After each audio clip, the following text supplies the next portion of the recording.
After the coming-of-age ceremony, many classmates took the opportunity to confess to their longtime crushes. Everyone thought I would use this chance to cling to Jeremy West and force him to be with me.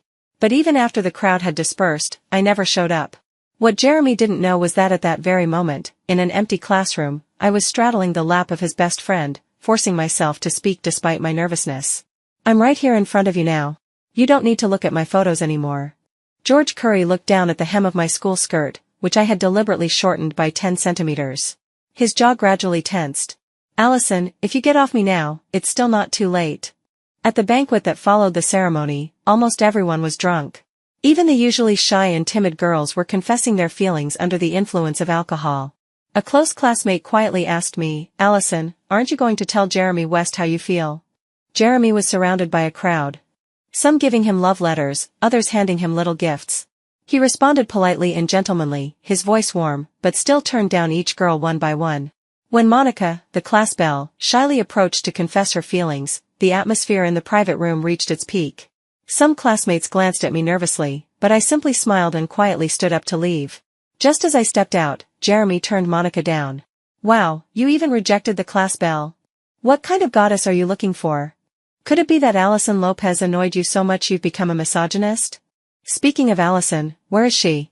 "She was here during dinner. I heard she was looking for someone to shorten her skirt the other day. Bet she went to change into battle gear. Sounds like she's planning to take Jeremy down tonight." Jeremy, holding a glass of wine, leaned casually against the wall. As he listened to his buddy's chatter, he let out a faint, mocking laugh. "She has what it takes. Allison's pretty though, right? You really feel nothing at all? Seriously. Those legs, so long, so pale, so slender. And that sweet little face, her smile kind of melts me. If you're so weak to her, why don't you go home with her tonight?" Jeremy's voice suddenly turned cold. He glanced at the empty seat where I had been, then walked out of the room. Now that we were all 18 and legally adults, many couples, or those in ambiguous stages, knew exactly what they wanted. Word had it that all the nearby motels and hotels were fully booked. Some of the bolder girls in our class had even slipped room keys to the boys they liked. After being restrained for so long, everyone wanted to indulge a little. If it had been the old Allison, she'd probably be clinging to Jeremy too. I hailed a car by the roadside. Just then, a message popped up on my phone. It was from Jeremy. "Monica just confessed to me. Should I say yes?" It was only then that I realized our last WeChat conversation had ended 2 months ago. The last message I sent him had gone unanswered. And after that, I never messaged him again. If I didn't reach out, of course he wouldn't either. That he messaged me today was unexpected. But I didn't reply. I just exited the app. As I entered the school gates, new messages kept flooding in. Every one of them was a screenshot of Jeremy and Monica's official couple announcement on social media. I opened the post and saw a picture of Jeremy holding Monica close. Really close. But strangely, I didn't feel anything. 3 months ago, I had suddenly realized. I had been transmigrated into a steamy romance novel, as the cannon fodder second female lead. Jeremy was the male lead. And Monica? She was the heroine. She was also my half-sister. Once I found out about Monica's true identity, I hated her to the core. And because I constantly opposed her, I brought about my own tragic ending, locked away in a psychiatric ward by Jeremy, dying miserably before the age of 30. Even when I was reading the novel, I didn't care for the male or female lead.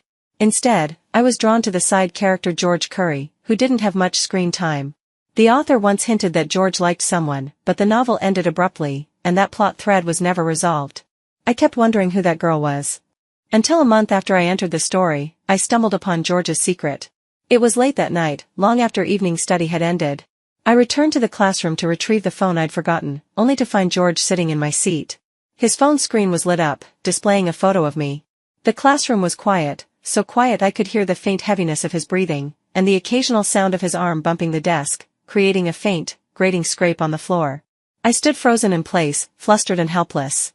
Only then did I truly realize, this novel was as wild as it was deranged. George noticed me. But he didn't stop. Only after everything ended did he stand up. He lowered his head and tied the drawstring on his sweatpants, then looked up at me, his face expressionless, his voice calm. "Allison, have you seen enough?" It took me ages to stammer out a response. Seen enough? Wait, no, I didn't see anything. George chuckled lightly, and as he brushed past me on his way out of the classroom, I caught a clean, woody scent from his body. And at the end of that scent, something oddly suggestive. My cheeks flushed instantly. But George suddenly stopped walking, turned back, and said, "Jeremy isn't right for you." I looked at him in surprise. "George?" But he had already turned away again. "Forget it. Pretend I never said anything." George was famously untouchable at school. A prince from the prestigious A city, with looks too enviable to describe. At night, in the girls' dorms, his name came up in every whispered conversation, but he was aloof and proud, always keeping to himself, and never sparing a glance at any girl. That night, however, when I discovered his secret, I realized there was a side of him no one else had ever seen. But that secret, surprisingly, stirred a quiet joy deep in my heart. When I got downstairs, I called George. It took a while before he answered. "George? Do you need something?" "I'm downstairs, by the classroom. The hallway lights out. It's dark. I'm a little scared." George didn't say anything. A few seconds later, the call ended. I leaned against the wall, dazed. Maybe George had also transmigrated into the book. Maybe the girl he liked wasn't me anymore. But suddenly, I heard footsteps echoing in the hallway. I looked up instinctively. The moonlight stretched his tall, lean figure into a long shadow. In the play of light and dark, I saw the sharp lines of his profile. A high-nose bridge, a clean, sculpted jawline. Just a simple t-shirt and sweatpants, yet who would have thought the body beneath was so breathtaking? I nervously clenched my sweaty palms. George was already standing before me. "Allison." "I'm here," I responded, straightening up almost instinctively. He gave a faint, nearly imperceptible smile. Then held out his hand. I slowly raised my slightly trembling fingers and placed them gently into his palm. He didn't say a single word more, just clasped my fingertips, and quietly led me back upstairs. George's seat was in the last row by the window. I lingered at my desk, pretending to organize the books in my drawer, putting them in, taking them out, again and again. Until finally, I gathered the courage to stand and walk over to his desk. He was leaning back in his chair, looking at his phone. When I came over, he just lazily lifted his eyes for a second, then locked his screen. I took a deep breath, moved the books on his desk aside, and opened the drawer. George raised a brow. "Allison, what are you doing?" Before he even finished his sentence, I sat down, right on his lap. Young George. Not yet 19. Right at the peak of youth and fire. The moment I sat down, his expression changed. The muscles of his thigh, beneath me, were rock hard and burning hot. His Adam's apple moved sharply up and down, and his jaw clenched tight. A cold sweat broke out on my palms. My heart pounded wildly, as if it would burst out of my chest. I reached out and took the phone from his hand, setting it aside. My throat felt dry. I turned my head and coughed softly. Then, trying my best to suppress my shyness, I whispered, "George, you don't need to look at those pictures anymore. Not like that. I'm right here. Right in front of you." Finally, I had gathered enough courage to lift my eyes and meet his gaze. A breeze swept in through the open window, making the silvery moonlight tremble. The moonlight shimmered across his face, flickering, uneven, gently blurring his features. The moon was white, but the desire in his eyes burned like fire. I was nervous, afraid, even. But I forced myself to keep holding his gaze. George's eyes drifted slowly from my face, sliding down, past the collar of my school blouse, past my tight waistline, and finally landing on the hem of my skirt, shortened by 10 centimeters. That flash of pale skin, whiter than moonlight, was blinding. Suddenly, I lowered my gaze, lashes trembling. But George raised his hand and gently grasped my wrist. His voice, deeper and rougher than usual, carried a husky, dangerous edge. "Allison, if you get off me now, it's still not too late." I was stunned at first. But in the next moment, realization hit me. My face burned. My neck flushed hot. His sweatpants were thin, barely a layer. And my skirt, so short. I shifted uncomfortably on his lap, trying to avoid what felt like a ticking time bomb about to erupt. But the hand on my wrist suddenly tightened. "George, not so hard. My wrist hurts." Before I could finish my sentence, he leaned down and kissed me.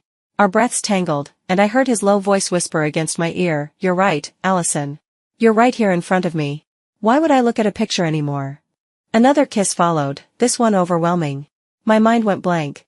Sight, sound, everything disappeared. I could only keep my eyes open as he cupped my chin, kissing me deeply, hungrily. My fingers, weak and trembling, barely clung to his waist. Just when I was nearly out of breath, a familiar voice came from outside the door. "George? Are you in there?" The sound of the door being pushed open followed immediately.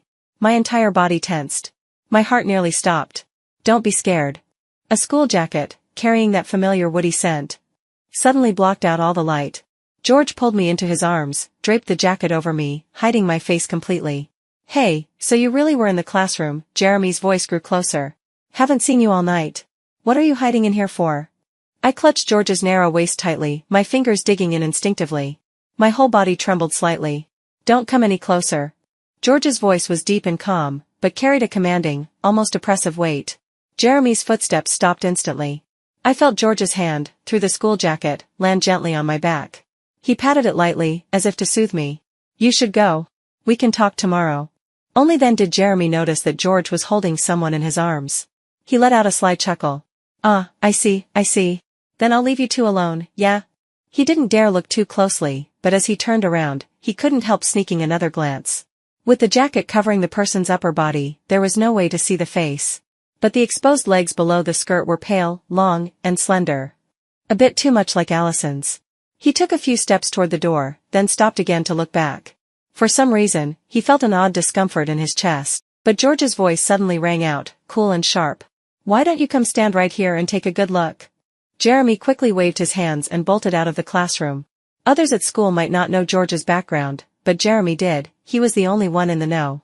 That's why, at school, the two of them were somewhat close. George was always low-key, never ostentatious. But Jeremy knew better than anyone, he couldn't afford to cross him. Still, as he left the classroom, Jeremy felt uneasy. George had been absent the entire evening. Allison had left halfway through the banquet and hadn't returned. She hadn't replied to any of his messages either. That never happened before. Frowning, Jeremy stood in place for a long moment before pulling out his phone. Just as he was about to call Allison, a message suddenly popped up on the screen. His expression shifted. He turned and hurried down the stairs. Only when the hallway was completely quiet again did George lift the school jacket off me. It's okay now. You can come out. Okay, I said softly, sitting up from his embrace. George leaned back in his chair and looked up at me. Still not getting off? I lowered my eyes and didn't meet his gaze. But I also didn't move from his lap. George. Say it. I don't like Jeremy anymore.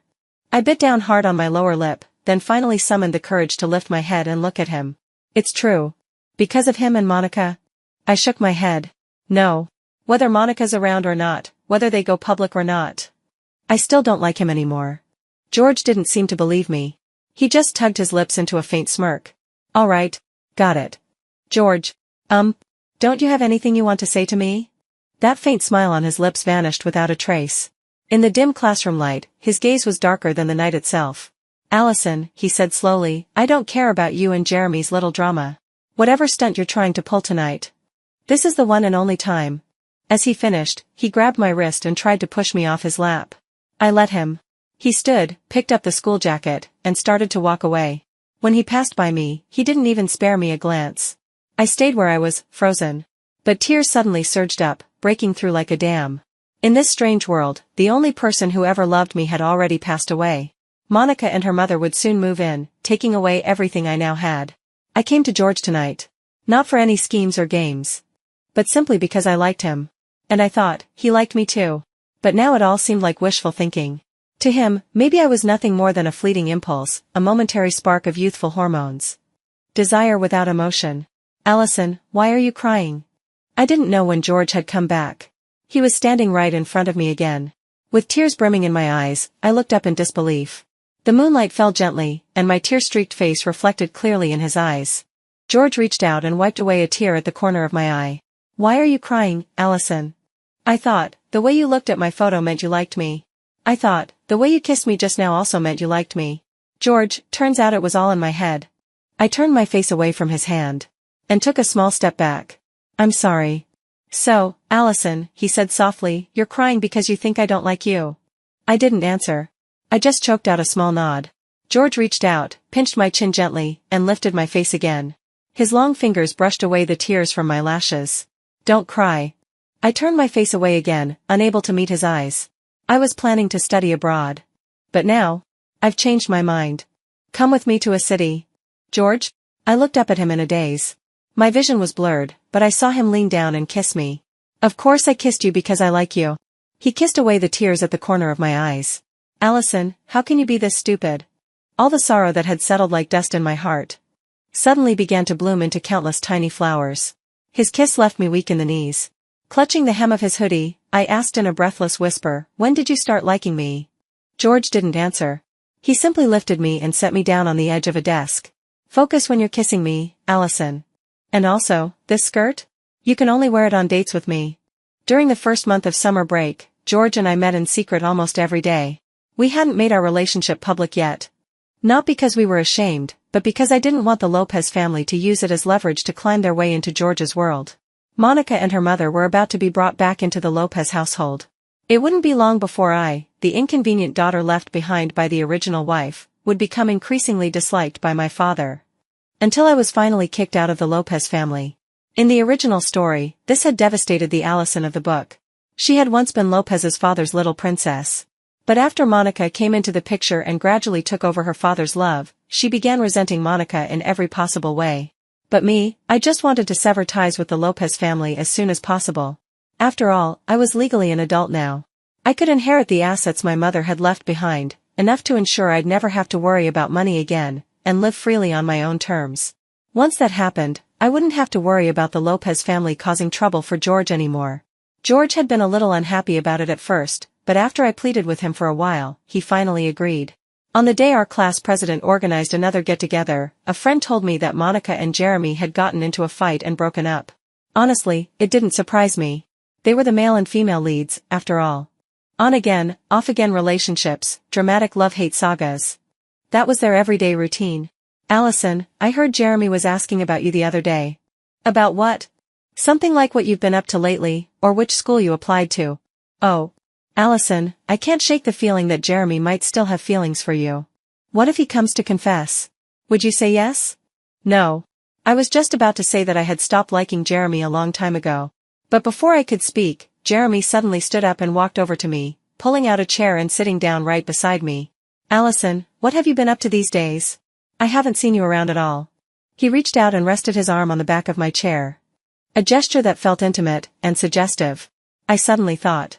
Maybe the Allison in the book was misled by exactly this kind of behavior from Jeremy. No sense of boundaries. No clear lines. She kept falling deeper until she reached her end. The perfect tragic cannon fodder girl. Jeremy had fought with Monica, so he ran to me, using his ambiguous charm to provoke her. Then once they made up again, I'd be tossed aside like a worn-out shoe. How pathetic. I stood and moved to a different seat. Jeremy looked visibly surprised. If it had been the old me, I'd already be giddy with excitement over his attention, clinging to him and rambling on. Allison, what's gotten into you lately? Nothing. I looked at him expressionlessly.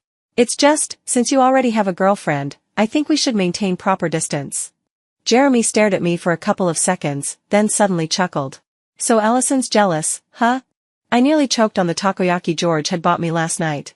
Jeremy's friends started chiming in with teasing remarks. Come on, Allison, stop playing hard to get. You're gonna be the one crying later.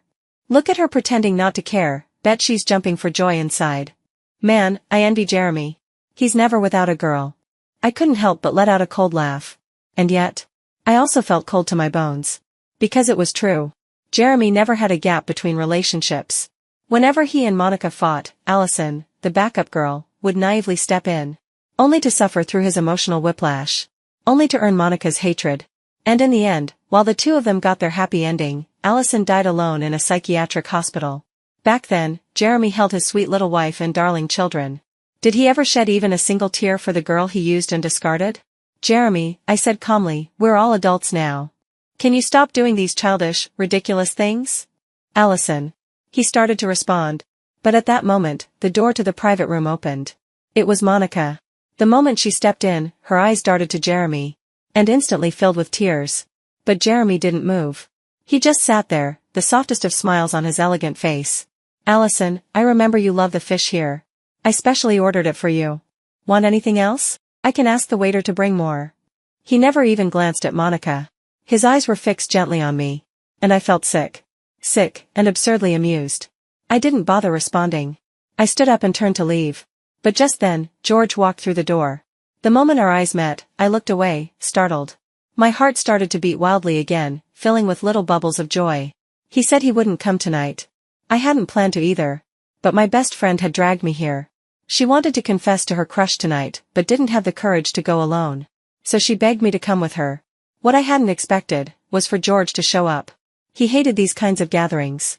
Now, watching him sit across from me, my heart thumped like crazy. but I didn't dare look at him too much. I was terrified someone would notice something. George. Monica, who had been sitting in the corner with red-rimmed eyes, suddenly stood and walked over to him. I wanted to ask you something. Is this a good time? She spoke sweetly as she slid into the seat next to him. But before Monica could even sit down, George stood up abruptly and moved to another seat. Not convenient, he said coldly. He glanced at Monica with indifference. My girlfriend wouldn't be happy about it. The room instantly exploded into chaos. Monica stared at him in disbelief. George, you have a girlfriend? Is she from our class? Or our school? How come no one's ever heard about it? Yeah. Who is she? I'm dying to know what kind of girl George would like. My best friend clutched my hand so tightly she almost screamed. Allison. George was so hot just now I could cry. Ah, did you see Monica's face? She looked like she swallowed a bug.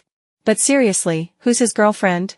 George looks so capable, his girl must be spoiled rotten. I can't take this, I'm actually jealous of her. My face turned beet red. I quickly reached out to cover my friend's mouth. Keep it down. But seriously, Allison, why is your face so red? Are you sick? Flustered, I stood and made for the door. It's stuffy in here. I'm going to the restroom. Want me to come with? No need. I walked quickly to the door. Just as I reached for the handle, I could feel George's gaze on my back. Then, I heard his voice. She's from our school. She's shy. Very sweet. I didn't want to scare her, so I kept it a secret. Do we know her? Monica kept pressing. She must be really pretty and have a great figure, right? You're so picky, no way you'd fall for someone average. Someone else chimed in with a tease, she prettier than our class belle. Monica giggled shyly, don't say that. Of course she's prettier than me. Just as the door closed behind me, I heard George's calm response, yeah, she definitely is. The room instantly fell into an awkward silence. When I came out of the restroom, George was already waiting outside. Even though I had expected he would come, seeing him still made my heart burst with joy. Come with me, he said. He grabbed my hand and led me down the hallway toward the far end. Where are we going?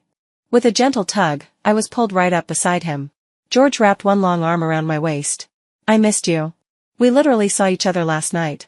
It's been a whole day, he teased. I couldn't help but smile. How much did you miss me? You'll find out soon enough.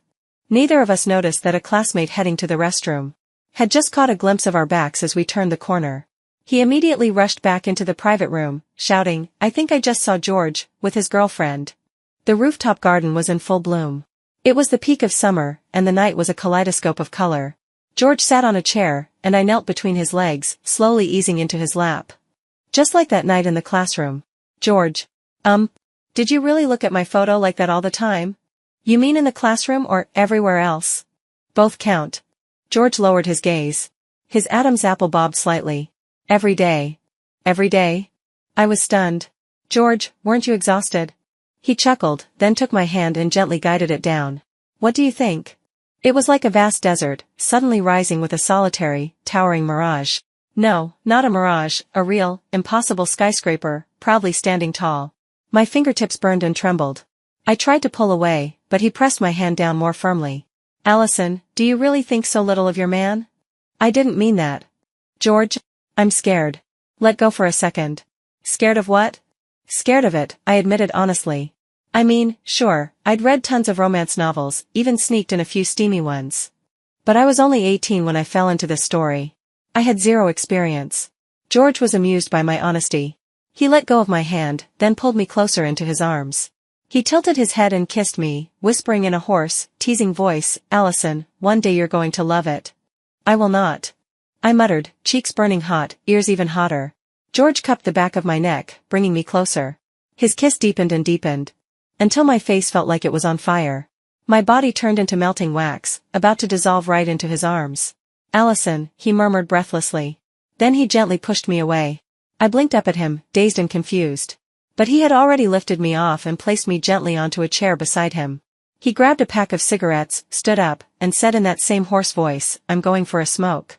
I glanced downward, at a certain part of him, and couldn't help giggling behind my hand. George shook his head and tapped me on the forehead. Allison, just you wait. Wait for what? Before he could answer, Jeremy's voice came suddenly from the rooftop entrance. George, hiding out here again? His footsteps grew closer.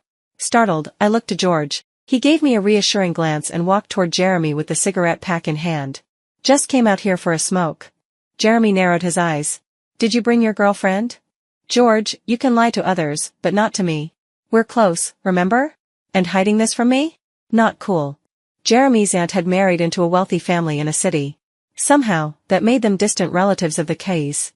His aunt was good at networking and had built a decent relationship with Ms. Curry, even maintaining frequent contact with the family over the past few years. When George transferred to our school, Jeremy's aunt had already instructed him to build a good relationship with George. As Jeremy spoke, he started walking toward me. But George immediately grabbed his arm. Jeremy. She's timid, don't scare her. Though the night was deep, George's voice sounded even deeper and colder. Jeremy flinched slightly and stopped in his tracks. You should go back. She and I still have something to talk about, George said. But Jeremy didn't leave. Instead, he asked, by the way, George, have you seen Allison? That girl disappeared in the blink of an eye. George answered casually, yeah, I saw her. She went downstairs. She left? Seems like it.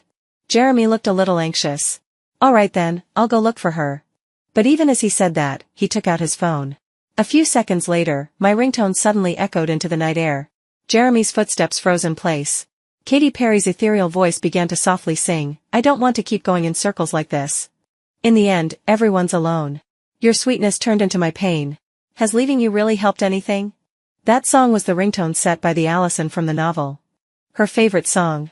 Jeremy finally snapped back to reality. Allison. He turned and stood still, staring into the flower-filled shadows. I took my phone out of my bag and ended the call. Then I took a deep breath and slowly stood up. The moment he saw me, Jeremy's eyes filled with complex emotions. Resentment, anger, jealousy, even scornful sarcasm. But above all, disbelief. The girl in the classroom that night with George, that was you, wasn't it? I didn't deny it. Yes, it was me. Suddenly, Jeremy slammed his phone hard onto the ground. Allison. No wonder you've been ignoring me. So you've climbed your way up, huh? Is that what you are? The kind of girl who throws herself at any rich man who passes by. Jeremy. You say one more word about her, just try it. George grabbed Jeremy by the collar and slammed him against the terrace railing.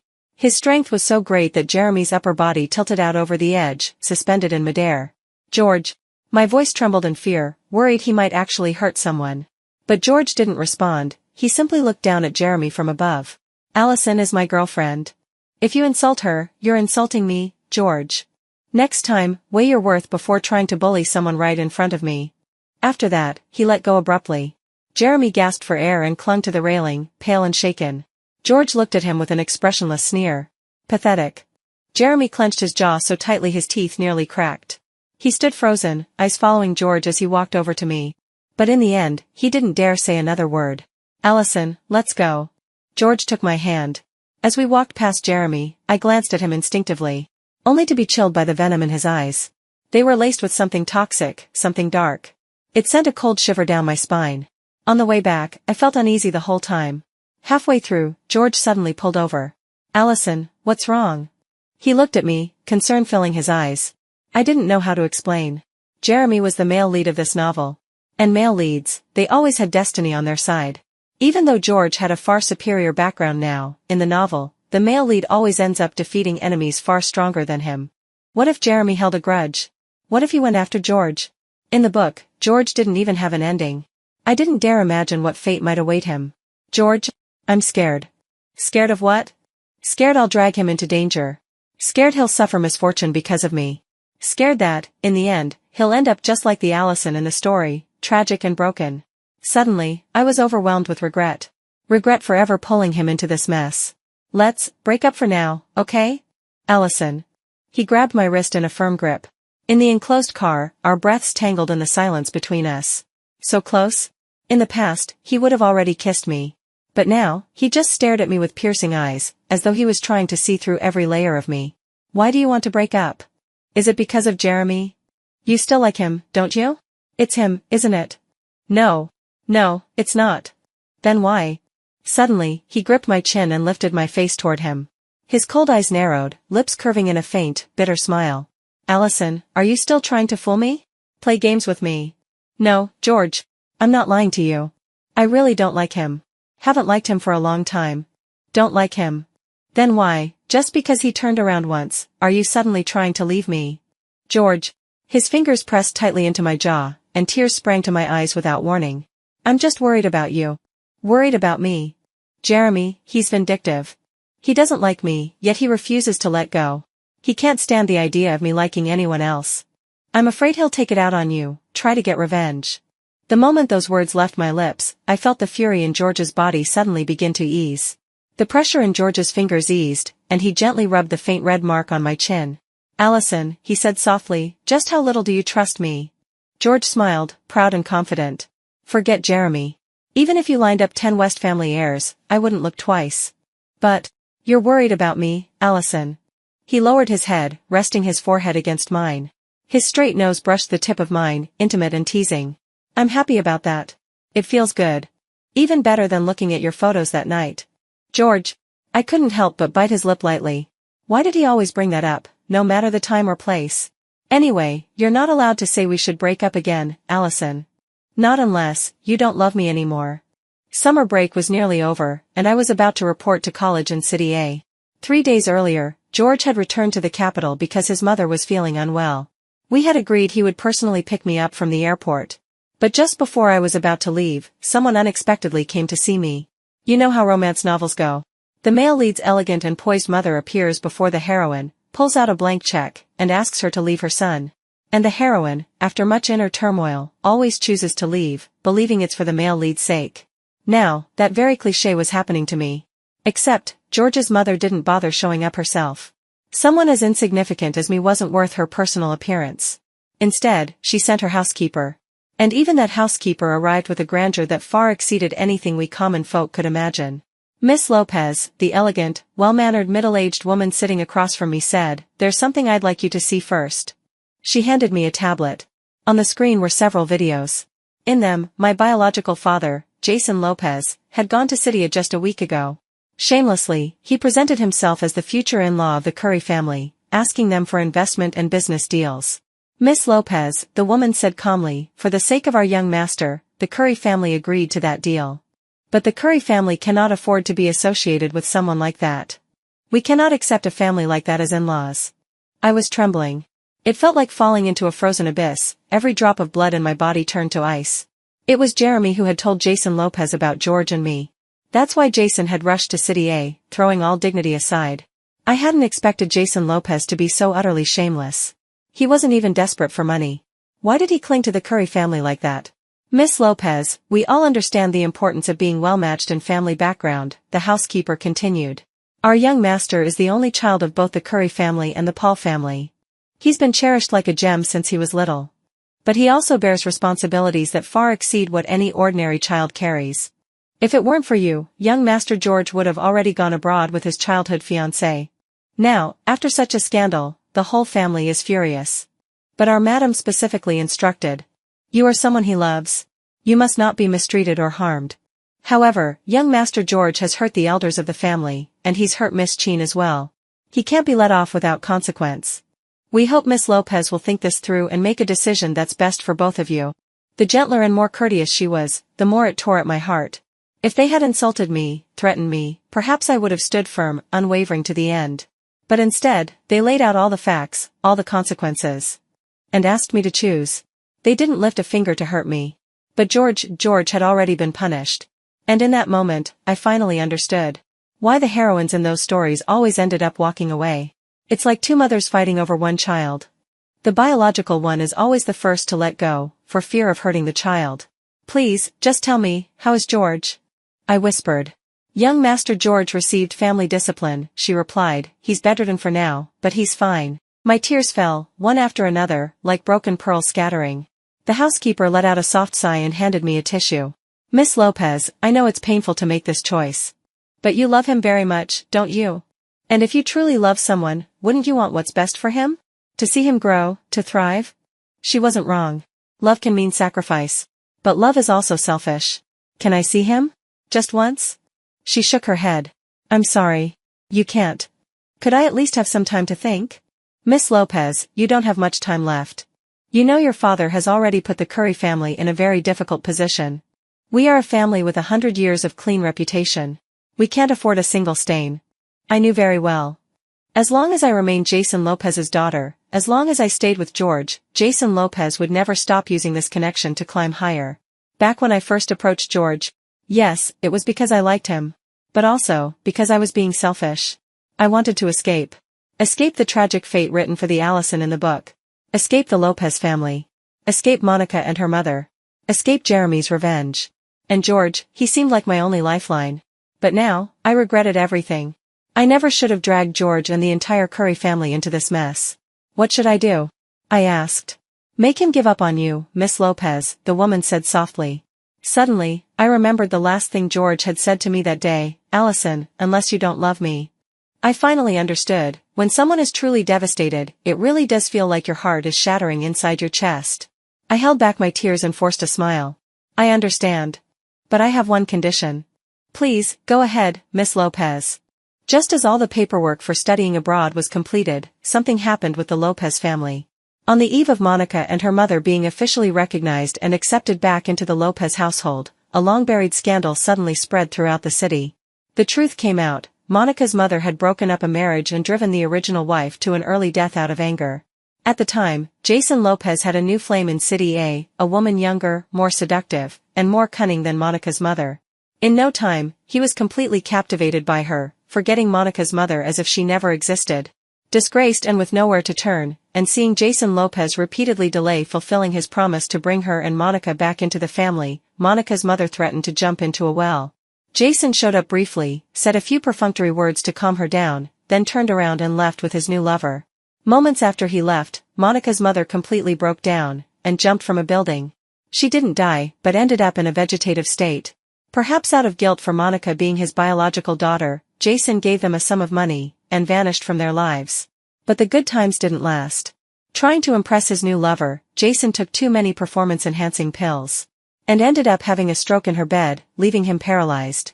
From then on, Monica remained an illegitimate child, unacknowledged by the Lopez family, never officially accepted into the bloodline. And so, I, his only legitimate daughter, ended up inheriting everything from Jason Lopez. Monica shamelessly came to cause trouble more than once, but my bodyguards drove her away every time, never letting her near me.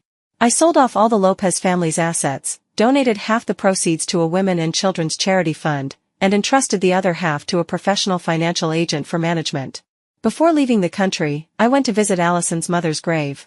She had been Allison's biological mother, and though she and I were unrelated by blood, I had now taken over Allison's body, her name, her life. She was my mother, too.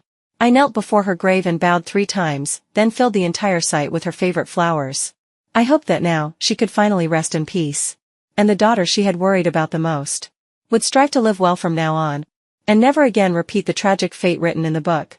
Jeremy came to see me several times. He said he realized he'd liked me all along. He said he still wanted to be with me. He said he wanted to study abroad together. He also said Monica had changed, become annoying, even crazy. Finally, he added, Allison, the Curry family is way out of your league. No matter how much George likes you, when faced with the question of interest and benefit, he'll eventually give in. But I'm different. We've known each other since we were kids, we're childhood friends. I know you inside out. You're alone now, and you've inherited both your parents' fortunes. Don't you realize how many people have their eyes on you? If you stay with me, at least the West family and I will protect you. I stayed silent until that last line. Then, I laughed mockingly. Jeremy, if I'm not mistaken, the reason you chose Monica back then was because Jason Lopez planned to acknowledge her, pamper her, and hand over the Lopez fortune to her. If you married her, then the family fortune would fall into your hands. And with that, you could climb even higher. I thought of how the book had ended. After marrying Monica, Jeremy spoiled her like a pampered little wife. He handled both the Lopez and West family businesses, while Monica's only duties were arranging flowers, drinking tea, shopping, and bearing children. Of course, the story ended there, happily ever after, for the prince and princess. But in reality, Monica would be turned into a useless puppet. And Jeremy, how long could he truly love her once his ambitions were fulfilled? Now that Monica had fallen so far, and the Lopez fortune was in my hands, Jeremy turned back and claimed he loved me. He really was a natural-born opportunist. Jeremy frowned. Allison, you're underestimating me. I've never needed a woman to climb the ranks. Besides, the West family isn't inferior to the Lopez family. I'm only here because of our shared past, I don't want to see you get hurt. I looked at Jeremy's carefully composed, falsely affectionate face, and couldn't help but wonder. How could this man have been the male lead of the book? Then again, in a cheesy, erratic romance novel, nothing was too bizarre to believe. Jeremy, I don't need your so-called sentimentality. And I certainly don't need you. I told you, long ago, I stopped liking you. You're not still hoping for George, are you? He asked, scoffing. He's got a proper, high-society fiancé. Allison, do you really think you can compete with a third-generation heiress? I didn't answer. That day, I'd sent George a letter through his housekeeper. It contained only one line, George, I don't love you anymore. But only George and I knew. The night he first said those words to me, my reply had been, George, if one day I ever say those words to you, don't believe me. And whatever happens, don't forget to come find me. Because love is letting go, sacrifice. But love is also selfish, fighting with all your strength to stay with the one you love.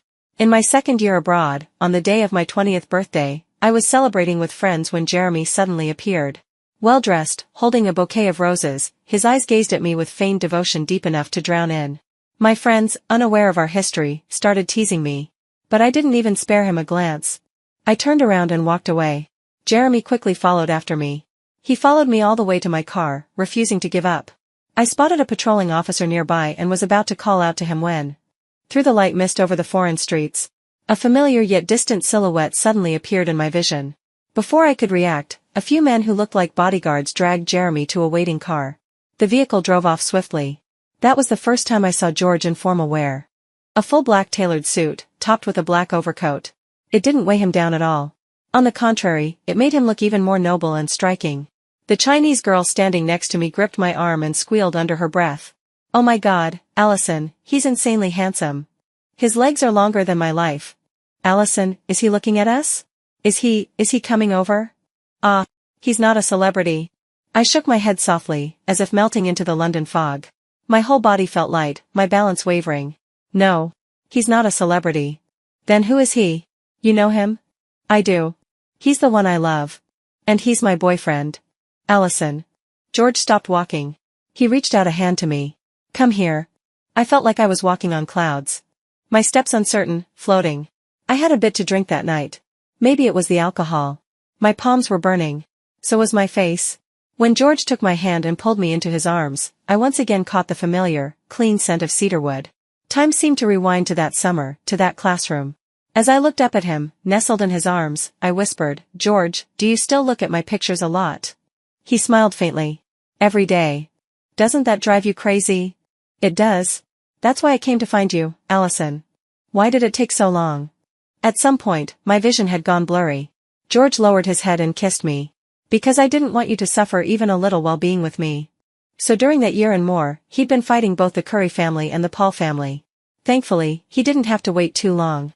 George knew his only real advantage was that his family genuinely loved him. Because they loved him, they eventually gave in. When he went to find her, Miss Curry asked him, George, does it really have to be her? He hugged his mother gently and simply said, from the time I was a child, isn't this what you and Dad always taught me? Miss Curry teared up instantly. She and her husband had shared a lifetime of love. A relationship where they were each other's only one, where they had firmly chosen each other. So in that moment, she finally let go and gave them her blessing. George took me to his house in London. He'd started renovating it on the very day I arrived to study abroad. Our master bedroom faced a small private garden. After his shower, he came out to the terrace and found me. The moment he sat down beside me on the couch, I straddled his lap, just like that night in the classroom. George, I'm right here in your arms now. You don't have to keep staring at my pictures anymore. His gaze slowly drifted downward, inch by inch, finally landing on my bare legs. I was wearing the same short skirt from that night. Sitting like this, my legs were completely exposed. In that instant, I felt like I was seeing a tall, solitary mirage rising from the desert. He only had a towel loosely wrapped around his waist. But a thin towel, what could it possibly hide? Stay, he said. George's hand pressed gently against the small of my back. With just a bit of force, I collapsed into his embrace. Even if you want to get off me now, it's too late. He held the back of my neck, refusing to let me pull away even a fraction. That kiss was deep, so deep it scared me. And George did, in fact, prove just how unhinged he could get. George, I'm scared. Scared of what? Of it. George wrapped his hand around mine. Allison, I told you, you'll fall in love with it. That might have been the first time George ever lied to me. Because the size was really too much. It hurt, so badly that I couldn't help but cry. But maybe it wasn't entirely a lie. Because by the third night, I think I really had started to love it. Allison, do you like it? I was dizzy with kisses, unable to think straight, so I just nodded madly beneath him. I like it. So let's do this every day, okay? My voice broke under his thrusts. Okay. And again. George grabbed my waist, guiding me to straddle him once more. That night, I was still wearing that schoolgirl skirt. But it was the only thing I was wearing. George really was insane. And only now did I fully believe what he'd said, every day. He seemed to never get tired of me. Never grow bored. By the time dawn broke, I was curled in his arms, sleepily closing my eyes. Right before I drifted off, I asked, George, when did you start liking me? The first day I transferred to your school. Why? I don't know how to explain it. The first time I saw you, you already felt familiar. Like I'd known you in a past life. Like I was born in this life just to meet you. I paused for a moment, stunned. But then smiled softly, understanding him completely. Because wasn't I the same? George. Yeah. I don't want a next life. I don't care about reincarnation or second chances. I nestled into his arms, finding the most comfortable spot. I only want this life. If there's wine today, then let's drink today. All right. Just this life. Forget all the lifetimes, all the reincarnations. I only want to live this moment with you.